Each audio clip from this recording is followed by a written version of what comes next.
सरदार RP Singh BJP से, अनुराग Bhadauria Samajwadi party से और विश्लेषक पॉलिटिकल एनालिस्ट हैं, विश्लेषक हैं ऋषि मिश्रा। आप सबको नमस्ते और जय हिंद। धन्यवाद हमारे साथ जुड़ने के लिए। मेरा नाम आनंद नरसिम्हन है। अनुराग भदौरिया, सीएए 2019 का जो ये अमेंडमेंट एक्ट है, इससे तकलीफ क्या है? देखिए, आपको आनंद जी क्रोनोलॉजी समझनी होगी। भारतीय जनता पार्टी को इस बात का एहसास हुआ कि हमने सारी कोशिश कर ली, प्रभु राम के नाम की राजनीति की, जनता ने उनका साथ नहीं दिया। सरकारी एजेंसियों का दुरुपयोग किया, जनता ने उनका साथ नहीं दिया। उसके बाद वो नहीं माने, फिर उनको लगा आप सीए लेके आ जाएं तो शायद जनता उनका साथ दे देगी। उन्होंने नेता तोड़े, पार्टियां तोड़ी, तब भी जनता उनके साथ नहीं आई। अब वो परेशान है, वो कुछ ऐसा चाहते हैं कि समाज के अंदर में मुद्दे जो हैं, जो जनता के मुद्दे हैं, उन पे चर्चा ना हो पाए। अरे प्रभु, हमारे हिंदुस्तानी किसान तो हमारा हिंदुस्तानी है ना, छात्र तो हमारा हिंदुस्तानी है ना, पहलवान महिलाएं तो हमारी हिंदुस्तानी है ना, और जिन पे आप अत्याचार कर रहे हो, मणिपुर की बेटियां भी तो अपनी हिंदुस्तानी है ना। आप हिंदुस्तानियों की बात क्यों नहीं करते भैया? जो हिंदुस्तानी हमारे देश की नागरिकता छोड़ के विदेश में चले गए लाखों, उनकी नागरिकता वापस लाने की बात क्यों नहीं करते? वो तो बिजनेसमैन भी है, आएंगे तो इंडस्ट्री लगाएंगे, यहाँ रोजगार भी पैदा होगा। यहाँ बेरोजगारी से लोग आत्महत्या कर रहे हैं और पर्चा लीक हो रहा है, आप अच्छी तरह जानते हैं।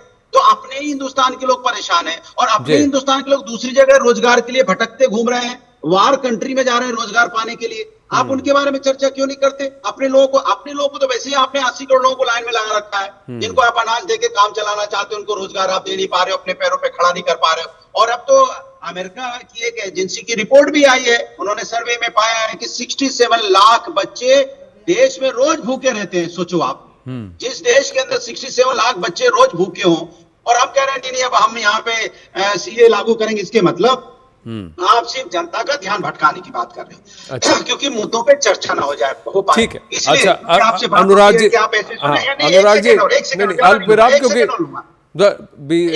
अच्छा ठीक है जी, आप बताइए, आपने कहा था 100 दिन के अंदर में हम पूरे देश का काला धन स्विस बैंक से ले आएंगे सरकार बनने के बाद। वो तो आप ला नहीं पाए। अपनी बैंक एसबीआई से आप किस पार्टी को कितना चंदा मिला? अब आपको रुकना होगा। अब आप रुकिए। आरपी सिंह जी जवाब देंगे, पर मैं इतना कहूंगा, न्यूज 18 इंडिया के मेगा पोल में जहां पर उत्तर प्रदेश के आंकड़े आए थे, 80 सीटों में से एनडीए को, बीजेपी लेड एनडीए को 77 सीटों का प्रोजेक्शन है। अभी आप जो कह रहे हैं कि जनता ने सब कुछ नकार दिया, नहीं, जब आप बोल रहे थे मैं नहीं बोला, जब आप बोल रहे थे मैं नहीं बोल रहा था। अनुराग, मेरे ऊपर ना बोले। अनुराग देखिए, अनुराग जी, मैं जब आप बोल रहे थे मैंने नहीं बोला, जब आप बोल रहे थे मैं नहीं बोला, जब आप बोल रहे थे मैं नहीं बोला। अब मैं बोल रहा हूं, आप सुनिए। अब मैं बोल रहा हूं, आप सुनिए। अनुराग जी, मैं बस तथ्य कह रहा हूं, अब आप सुनिए जी। धन्यवाद। बीच में ना बोले, आप बाद में बोलिए ना, आप बीच में ना बोले। मैं बस ये कह रहा हूं कि राम मंदिर से देश का, समाज का भला होगा कि नहीं, ये प्रश्न भी पूछा गया। कम से कम 64 से 65% रिस्पोंडेंट्स थे 1,18,000 पर्सनल इंटरव्यूज में से, जिन्होंने कहा हाँ देश के लिए अच्छा है। ये दो आंकड़े एक तरफ है। एक आपका क्लेम है कि इस सब से कुछ हुआ नहीं, तो ध्यान भटकाने के लिए ये सीए का रूल नोटिफिकेशन लाया गया। एक मिनट, सरदार आरपी सिंह, एक्ट पास हुआ नहीं, एक्ट लाया गया 2019 में, पास हुआ 2020 में, रूल नोटिफिकेशन अब 2024 के चुनाव से पहले किया जा रहा है।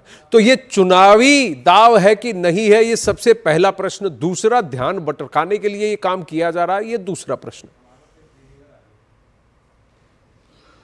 अनंत, सबसे पहली बात ये समझे कि ये जो कह रहे हैं कि लोगों ने नकार दिया, अरे अभी हाल में 3 विधानसभा के चुनाव हुए, लोगों ने भरपूर आशीर्वाद दिया।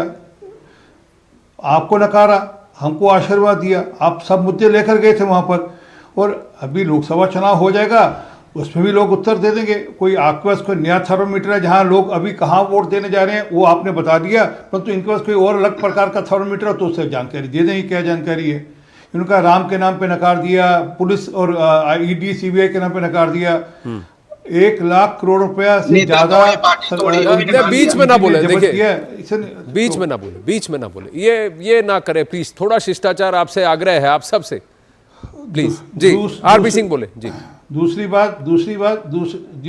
बात सीए के मामले में 2020 के अंदर कानून पास हो गया, उसको जो उसके रूल्स हैं वो अभी आए हैं। वो लोग 2014 से पहले के जो लोग यहाँ पर है उनके लिए है, और वो लोग यहाँ पर ऑलरेडी रह रहे हैं, ये हवा खड़ा कर रहे हैं और कुल मिलाकर 30,000 की संख्या है, ये जानकर एक हवा खड़ा कर रहे हैं।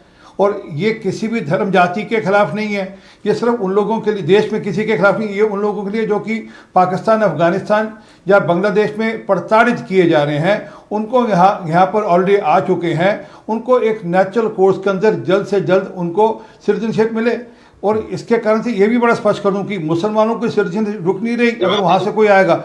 अदनान सामी सबसे बड़ा उसका एग्जाम्पल है। ऐसे जो लोग आएंगे उनका एक अलग कोर्स है, उनका अलग तरीका है, परंतु एक जो 2014 से पहले के यहाँ पे आगे उनको सिटीजनशिप मिल जाए, इसमें क्या बुराई है।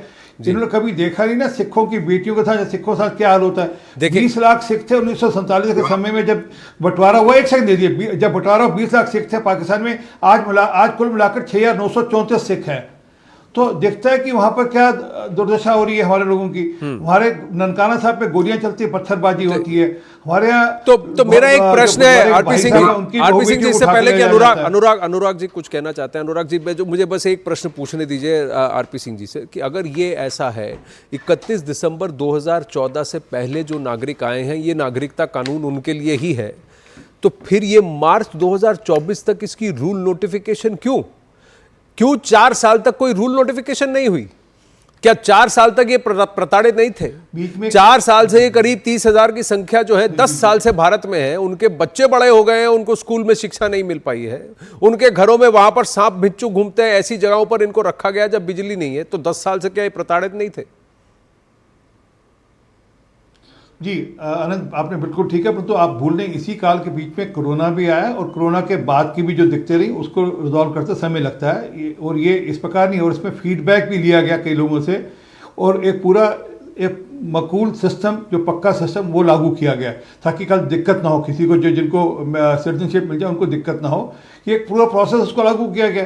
परंतु मैं जो बात कर रहा हूँ, ये खाम में मुसलमानों को डराने के लिए, वोट बैंक के चलते हुए डराने के लिए एक डुगडुगी सी बजा रहे हैं कि नहीं सीए से आपकी नागरिकता चली जाएगी, देश के मुसलमानों की नागरिकता चलेगी। किसी भी हिंदुस्तानी की नागरिकता सीए से जाने वाली नहीं है, ये बड़ा स्पष्ट रहे।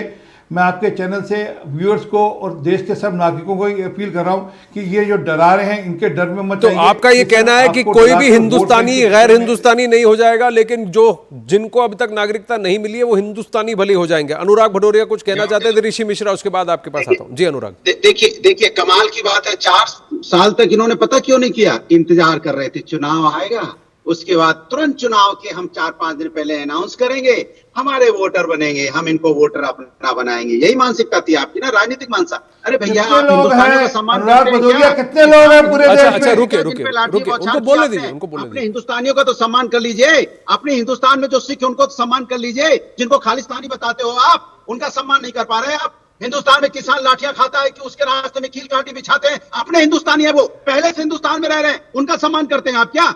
आप यहाँ बेरोजगार आत्महत्या करा, उनका सम्मान कर पा रहे हैं क्या? इस हिंदुस्तान की बेटियों को पार्लियामेंट के सामने 500 मीटर दूर पे घसीटा गया, पहलवान बेटियों को, वो उनका सम्मान नहीं कर पा रहे आप। आप मणिपुर की बेटियों का सम्मान नहीं कर पाए, वो अपनी हिंदुस्तानी बेटी नहीं थी क्या? कमाल की बात करते हैं आप भी। चलिए अब आरपी सिंह को जवाब देने दीजिए। आरपी सिंह को जवाब देने दीजिए। देखिए अब आप रुकिए, अब आप